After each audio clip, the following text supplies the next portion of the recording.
제가 서울에서 뭐 이런 강의를 하고 있어서 얘기 드리는 게 아니라 앞으로 보세요. 양극화가 훨씬 더 심해집니다. 지방은 물론 지방의 몇몇 지역의 도심권 이런 것도 계시지만 큰 틀로 나눠봤을 때 서울과 지방을 비교했을 때는 서울 쪽에 투자를 하시는 게 무조건 맞다라고 생각하시면 됩니다. 그리고 지금 정보들이 이게 워낙에 많고 뭐 무료 강좌라든지 워낙 많잖아요. 그래서 예전에 지방에 있는 분들이 서울에 대해서 관심도 없었거니와 있어도 어떻게 할지 몰랐잖아요. 지금은 되게 많이 삽니다. 정보가 많잖아요. 그죠? 수도권에 있는 것들은 어마어마합니다. 예. 경기도권에 있는 사람들은 경기도에 사람들은 서울 잘 모르거든요. 여러분들도 경기도 잘 모를 수 있듯이. 근데 지금은 이제 현장 답사도 엄청 많이 와요. 예. 많이 삽니다. 서울은 더 집값이 지방이 떨어진다는 얘기가 아니에요. 그죠? 외곽에 있는 것들이 떨어진다는 얘기가 아니라 올라가는 상승폭 자체가 완전 다른 거죠. 완전 다른 거죠. 그러면 일단 기본적으로 지역은 거기다 해야겠구나라는 거를 알고 가셔야 되는 거예요. 그죠?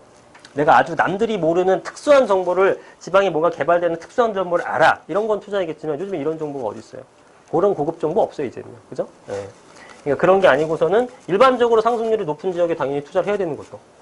그래서 이런 쪽으로 사시는 게 맞는 거고요. 이 주거복지 로드백이 100만 호라 그러면 공급량이 엄청나게 많아지기 때문에 힘들어지지 않을까? 이렇게 단편적으로 생각할 수 있는데, 문제는 뭐냐? 서울에 없다 이거예요. 서울에 짓는다고 하는 게, 예를 들어 청사 같은 거. 청사 같은 거 짓고 옆에다가 짓거나 용적률 상향시키거나 거기다 집어넣는 것들. 이거는 거의 의미가 없는 숫자예요. 그거 뭐, 몇 개 더, 3계층 더 올려갖고 몇십 세대 넣는 게 서울 집값에 무슨 영향을 미칩니까? 아무런 공급량에 영향을 안 미쳐요. 왜? 만세대를 집어넣어도 3개월이면 다 해소시키는 게 서울이란 말이에요. 몇십 세대 넣고 뭐 몇백 세대 넣는다고 택도 없는 소리입니다. 네. 여전히 어떻게 되냐면은 수요 초과 현상이 생길 수밖에 없다. 그런데 문제는 뭐냐면 앞으로도 공급할 데가 없더라. 그러면은 방법은 이제 공급을 할 데가 없으면 항상 수요 초과라면 정부 입장에서 생각할 수 있는 건 뭐냐면 수요를 줄이는 거야. 수요를 줄이는 거.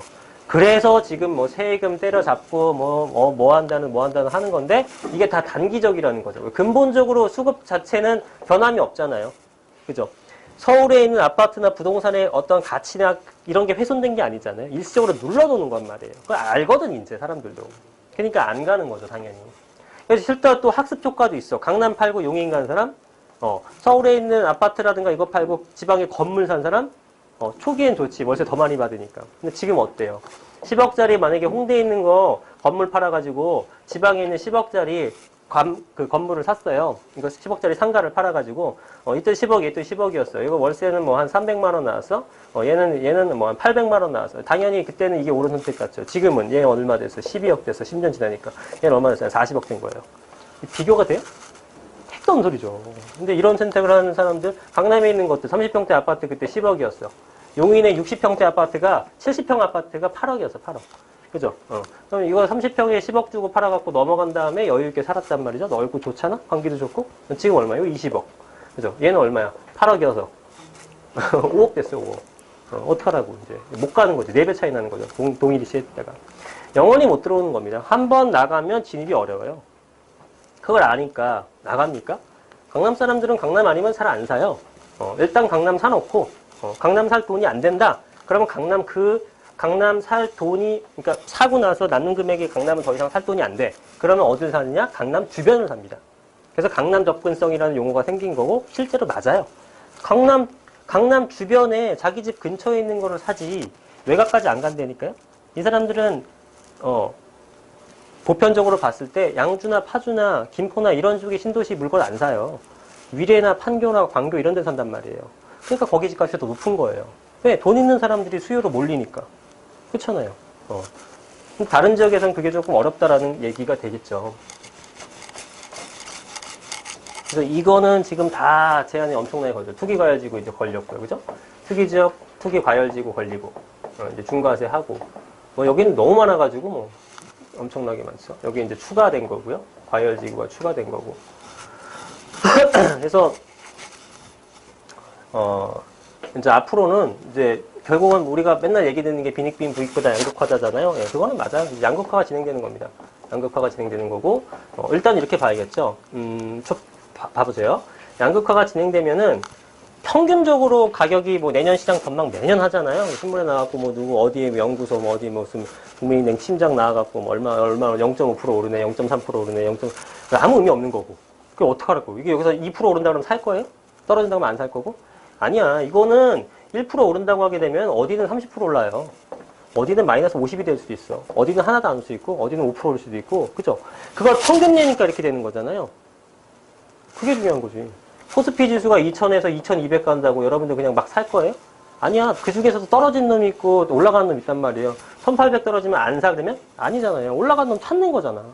그죠? 그러니까 물건을 찾는 거지. 이 뭐 평균 가격이 올라가는 전제는 사실 그렇게 중요하지 않아요. 전망도 내년 시장 전망 그다지 좋지는 않죠. 그렇다고 우리가 안 하나? 그냥 바보짓이죠. 왜? 올라갈 거 찾으면 되잖아요. 올라갈 거 찾으면. 그러면 일단 가장 간단하게 찾을 수 있는 방법이 뭐냐? 지역이란 말이죠. 지역. 지역별로 차이가 나니까. 그리고 자, 그러면 2018년도에 어떻게 되겠느냐? 저는 일단은 상승을 한다고 봐요. 무조건 상승한다고. 왜냐하면 상승 안 할 이유가 없어. 그죠? 상승 안 할 이유가 없어. 일단 가장 크게 이제 이거네. 이 금리 인상. 자, 요거부터 얘기 좀 해볼게요. 자, 금리 인상은 대단히 중요하긴 합니다. 자, 금리 인상이 11년도 이후에 6년 5개월 만에 올랐다. 이건 좀 약간의 상징성은 있죠. 아, 드디어 이제 얘네가 올리기 시작했구나.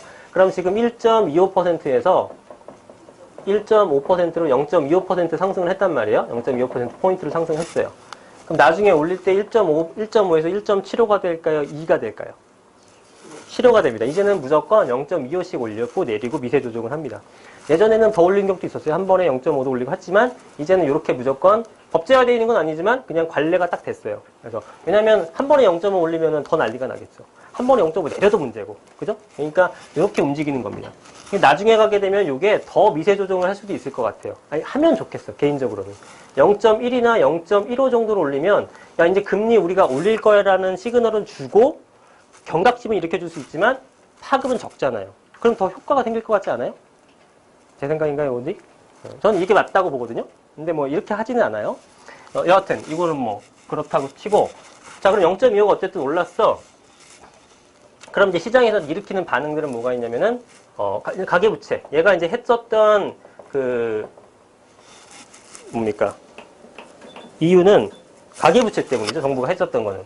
가계부채가 너무 높다. 1,400조라고 하죠. 1,400조. 1,400조인데 이 부동산 담보대출을 얼마나 했을까요? 이 중에. 절반 정도 될까요? 넘어요. 700조 이상 됩니다. 그러니까 뭐야 다. 집 살려고 이거 빚었다는 얘기예요. 네. 그 전에 2000년대 초반에 200조 원. 02년도. 09년도쯤에 한 700조 원. 지금 17년도에 1,400조로 올랐죠. 엄청나게 오른 거긴 합니다. 가계부채가 많다라는 것 자체는 사실이죠. 1,400조면 엄청나게 많죠. 여기 계신 분들도 다 빚이 조금씩은 있으실 거예요. 자, 근데 우리가 지금까지 이렇게 신나게 파티를 즐겼던 거는 이제 금리가 낮았었기 때문에 그래요.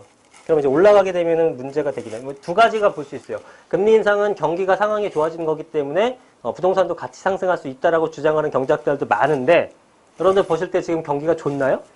안 좋아. 그죠? 근데 정부의 문제도 이거예요. 정부가 이번에 이제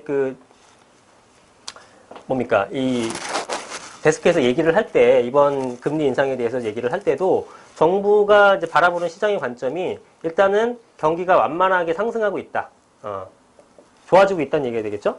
그 다음에 뭐 실업률 등등도 줄어들고 있고, 뭐 여러 가지 이런 얘기를 쭉 합니다. 그래서, 이 회복세를 보이고 있기 때문에 예의주시하겠지만 이제는 금리를 올려도 된다라고, 명시를 해놨어요. 근데 그 통계 자료가 거짓말을 하진 않을 거 아니에요? 그죠? 통계가 거짓말을 아니니까 이 정부가 통계 자료를 기초해갖고 만든 거는 맞는데 제가 볼 땐 이 통계 자료를 약간 보정을 해야 됩니다. 맨날 얘기 나오는 게 통계랑 우리 실물 경기랑 괴리가 생긴다고 얘기하잖아요. 괴리가 생기지. 삼성 같은 데는 지금 어때요? 돈 엄청 벌고 있죠. 삼성 같은 데는 돈 엄청 벌고 있단 말이에요. 그죠? 봐봐요. 예를 들어서 우리가 1,000원씩 벌어. 1,000원씩 일반적으로 5명이 벌어요. 그러면 요거 평균적으로 얼마 버는 거예요? 평균 1,000원 번 거예요. 그죠? 1,000원 벌었는데 여기에 이 A라는 동네에서 다 평균 소득이 1,000원 정도 평균 소득이. 근데 여기에 부자가 하나 딱 들어와요. 그래서 이 사람은 소득이 100만 원짜리야. 100만 원. 그죠? 4명이라고 쳐보죠. 근데 이렇게 됐어. 1번, 2번, 3번, 4번, 5번이야. 이제 이 A 동네라는 평균 소득은 얼마짜리가 되냐면 기존에 1,000원이었다가 그죠? 이제 최소한 20만 원이 되는 거죠. 20만 1,000원이 되네요. 그죠? 소득이 200배가 넘게 늘었죠. 그럼 실제로 이 사람들 는 거예요? 그렇게 부자가 된 거예요? 아니란 말이에요. 이런 착시예요, 우리도. 삼성이나 일부 대기업들은 엄청 벌었기 때문에 통계 자체는 인상이 되지. 근데 그 밑에 층 이 대기업들을 제외하고 통계를 따로 내보게 되면은 결코 좋은 게 아니란 말이에요. 근데 금리 인상되게 되면 삼성이 힘들어, 우리가 힘들어. 우리가 힘든단 말이에요. 이따위 정책을 내면 안 돼요, 사실은. 근데 물론 금리를 인상하지 않을 수 없는 여러 가지 요인들이 있긴 합니다. 그래서 올리는 것까지는 저는 인정을 해요. 올릴 때가 됐지. 뭐 7년 동안 안 올렸으면 올릴 때는 됐어요. 단순히 오랫동안 저금리 유지했다는 게 아니라 일단 미국 금리 인상이 가장 좀 타격이 컸고 그리고 가계부채의 속도가 너무 높았기 때문에 어쨌든 이쯤에서 좀 끊어줘야겠다는 입장은 이해를 합니다. 근데 이 내용 때문에 이걸 했다는 말은 좀 안 맞는 것 같고 여하튼 올려야 될 타이밍이었다라고 보는데 제가 누차 금리에 대해서 올해 여러 차례 강의를 했었는데 이 금리 인상은 괜찮다. 중요한 거는 이제 횟수다. 횟수. 금리 인상은 된다는 건 여러분들도 다 알았잖아요. 모르는 사람이 어디 있었어요. 또 내릴까봐 거기서? 또 내릴 리는 없잖아요. 언제일까의 문제지 올릴 것이다라는 건 알고 있었잖아요. 그죠? 그래서 올리는 거는 크게 문제가 안 되는데 과연 이거를 여러 차례 올리게 되면은 그때는 문제가 되죠. 계속 올라가게 되면 부담스러우니까. 근데 횟수가 적게 되게 되면은 버텨낼 수 있단 말이에요. 네. 대부분 버텨낼 수 있고 물론 0.25% 이상 인상되면 1억 정도 빌리게 되면 월 얼마 정도 납부를 하냐면 2만 원 정도가 더 추가가 되는 겁니다. 그죠? 1억 정도 빌렸는데 월 2만 원 정도 납부를 한다고 여러분들이 힘들진 않아요. 그죠? 여러분들이 이게 무슨 뭐 파산 나거나 이게 아주 언론에서 얘기하는 것처럼 대단히 문제가 커지는 것은 아니지만 근데 월 2만 원이나 뭐 2억 정도 빌렸는데 월 4만 원 요게 굉장히 타격을 받는 층이 없겠습니까? 있긴 있겠죠. 아주 저소득층들. 그러니까 그런 쪽에서는 문제가 됩니다. 그래서 금리가 올라가게 되면 당장 문제가 되는 게 이 정도만 올려도 한 30만 가구들은 되게 힘들어한다 이런 뭐 통계도 있어요. 뭐가 됐든 이것이 어떤 전국적으로 퍼질 현상은 아니라는 거죠. 전국적으로 퍼질 현상은 아니다. 그러면 금리가 계속 올라. 그럼 1.5%인데 나중에 뭐 한 3%까지 막 오른다. 이러면 이제 문제가 큰일 나는 거죠. 그죠? 여러분들도 문제가 커집니다, 이제. 2%포인트 정도 올라가게 되면은 답답하죠. 거기다가 이제 이자만 납부하는 게 아니야. 그죠? 원금까지 내는 거죠? 그러면 이제 애도 물량이 쏟아질 수도 있어요. 사실은 이 인상보다 이게 더 문제예요. 원리금 갚는 거. 원금 갚으라 그러니까 갑자기 뭐 한 이자 30만 원 정도 내다가 그죠? 그러니까 우리가 월세 투자할 때 이렇게 많이 했잖아요. 천에 한 50만 원 정도 받아. 천에 한 50만 원 정도 받는 애를 뭐 한 1억 정도에 샀다. 40 정도 된다고 보죠. 1억 정도에 샀다. 그러면 융자를 한 뭐 70% 받았어. 그러면 7천만 원 받아가지고 보증금 1000이니까 한 2천만 원 투자하는 거잖아요. 이해되시죠? 1억에서 7천 빼고 1000 빼고. 그러면 7천만 원의 융자가 한 3%라고 하면 37에 21, 210만 원이란 말이죠. 그럼 40만 원씩 12달 받게 되면은 요거는 480이란 말이에요. 요걸 빼게 되면 얼마가 나냐면 270이 남네. 그죠? 270만 원을 매년 받는 거예요. 매년. 그러면 매년 270만 원 받아갖고 내가 1년에 납부한 금액은 2천만 원밖에 안 되는 거죠. 그러면은 금리 된다. 수익률이 한 10, 얼마입니까? 한 13% 되겠네요? 대략? 이렇게 나오는 거예요. 왜? 레버리지를 충분히 이용할 수 있었던 거죠. 근데 이제 이게 안 돼. 왜? 이제는 이렇게 빌리잖아요? 이렇게도 일단 안 빌려줘. 그쵸? 줄었어, 이게. 이게 막 5천으로 줄었어. 네. 네. 금리는 변동이 없다고 쳐도 이게 5천만 원을 갖다가 3%면은 150만 원씩 매년 내는 거고요. 여기를 10년 상환으로 하게 되면 매년 500씩 갚아야 되는 거예요. 그죠? 그러면 매년 650을 갚아야 되는 거죠. 그럼 월 얼마 갚아야 되냐면은 12개월 나누면 한 50만 원씩 갚아야 되는 거예요. 50만 원씩 내야 되는데 월세 40 받아. 아예 생각을 못 하는 거죠. 이런 투자는 이제 못 하는 거지. 못 하는 거예요, 이제는. 네, 할 수가 없죠. 그래서 이것도 이제 레버리지 은행 이자를 활용해서도 못 합니다, 이제는. 1년 거치밖에 안 해주니까. 그래서 아마도 임대차는요, 임대차는 전세로 좀 많이 몰릴 수도 있고, 다들 다 전세로 좀 낼 생각도 하고 있으니까. 어쨌든 이 횟수가 중요한데요. 내년 시장이 그럼 18년도에 몇 번 정도가 올라갈까가 이제 관건이 됩니다. 이거는 의견이 대단히 분분합니다. 대단히 분분해요. 저는 어떻게 보고 있냐면은, 조금 많이 안 올렸으면 좋겠다. 그리고 안 올려야지만 맞을 것 같은데 모르겠어. 어떤 생각인지. 저는 일단 상반기에서는 더 안 올려야 된다라고 보는 입장이에요. 왜냐하면 지금 한 번 올렸기 때문에 추가적으로 안 올려야 되지 않을까. 근데 지금 올리는 이유가 뭐 경기가 좋다. 그 다음에 미국이 금리 인상을 했다. 예. 그러면 관건은 또 이제 미국이 내년에도 금리 인상을 할 것인가? 이 부분도 중요하겠죠? 금리가 할 것인가? 근데 미국 같은 경우는 경기가 뭐 회복세에 있다고 얘기를 합니다. 근데 관건은, 변수가 되는 것은 트럼프의 존재예요. 트럼프 같은 경우는 얘는 고금리주의자일까요? 저금리주의자일까요? 엄청난 저금리주의자입니다. 예. 지금 연준 의장 같은 경우도 저금리주의자일까요? 고금리주의자일까요? 걔도 저금리주의자야 돼요. 근데 얘는 더 심한 저금리주의자예요. 그래서 갈아치우려고 할 정도로. 그래서 완벽한 저금리주의자. 얘는 요 내용까지 가면 너무 길어지는데 어쨌든 금리를 낮춰서 러스트벨트라고 하는 그쪽에 있는 유권자들의 계속적인 호응을 얻어야 되기 때문에 금리를 좀 낮추게 갈 수밖에 없어요. 정치학적으로도. 그러면은 미국이 지금은 그러하지만 내년으로 아마 알고 있는데 제가 연준 의장이 교체되는 시기가 그렇게 되면 더 저금리 유지할 가능성이 있어요. 어디까지 예측이긴 하지만.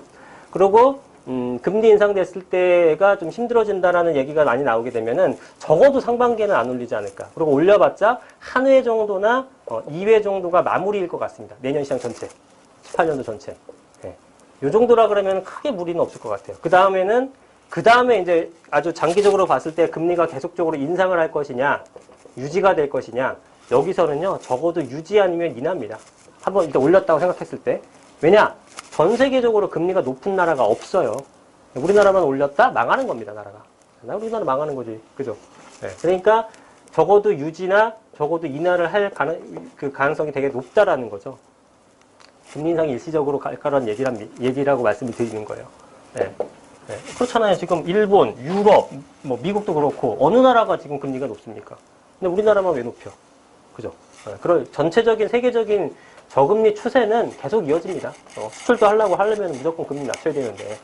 그래서 이런 것들 때문에 금리에 대해서는 지금 나오는 것들은 뭐 오랜만에 올렸기 때문에 오히려 더 언론에서 막 얘기를 하고 있고 호도를 하고 있고 충격이 크다라고 얘기를 하지만 제가 볼 때는 실질적인 충격은 그렇게 크지 않을 것 같아요. 오히려.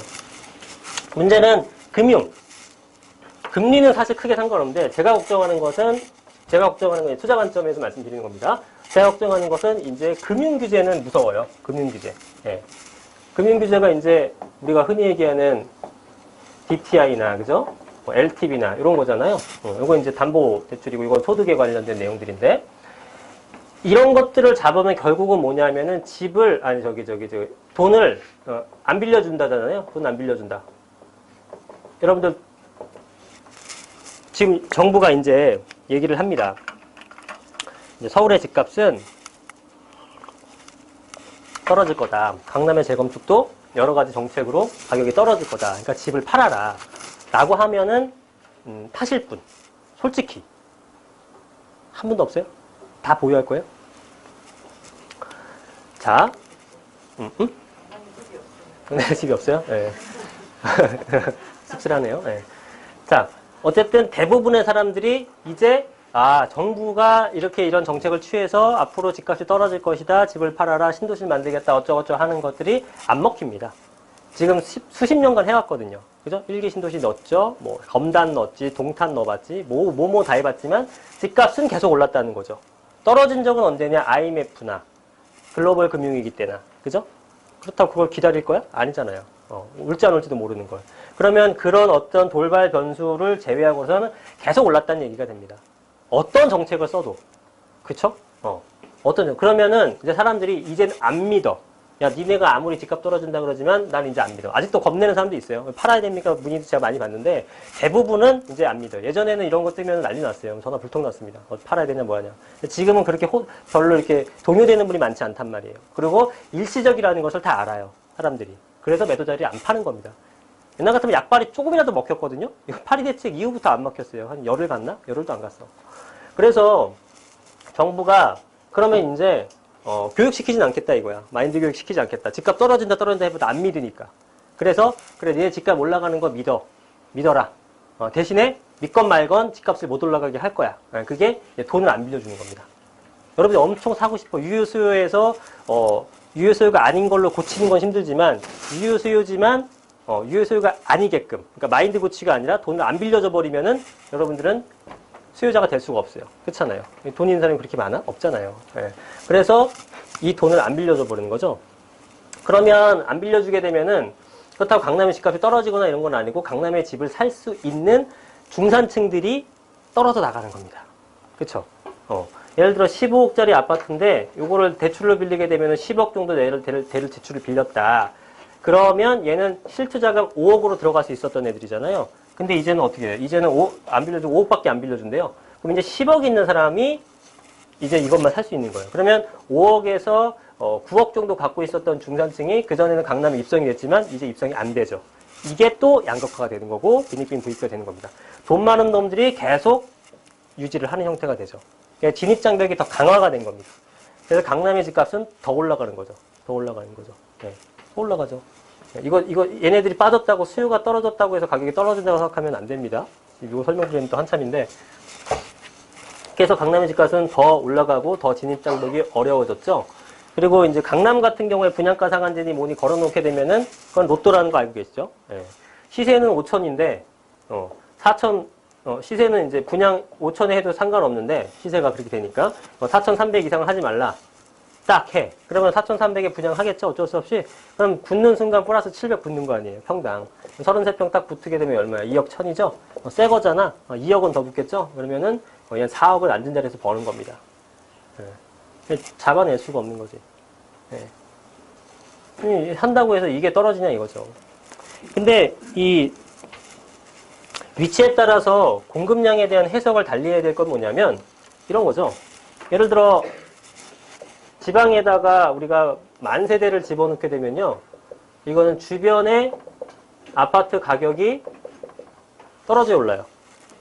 떨어지죠. 강남에다가 2만 세대 넣으면 어떻게 돼요? 가격 떨어져야 어떻게 돼요? 주변 아파트 가격. 고민돼요? 올라가요. 아니, 분양해갖고 지금 강남의 집값 떨어진 거 본 적 있어요? 아무리 많이 넣어도 들어간다니까. 왜? 이건 수요가 여기 들어가고 싶은 수요가 50만이고 여기는 5천 명밖에 안 되는데 여기는 5천이 공급 과잉이고 여기는 수십만이 수요 초과란 말이에요. 얼마든 넣든 간에. 그래서 이 숫자가 공급에 대한 숫자가 중요한 게 아니라 그 지역이 어디냐가 중요한 거예요. 당연히 수요 초과 지역으로 가야겠지. 네, 근데 지금 이걸로 인해서 지방은 난리 날 것 같아요. 제가 볼 땐. 이 주거복지 로드맵으로. 왜?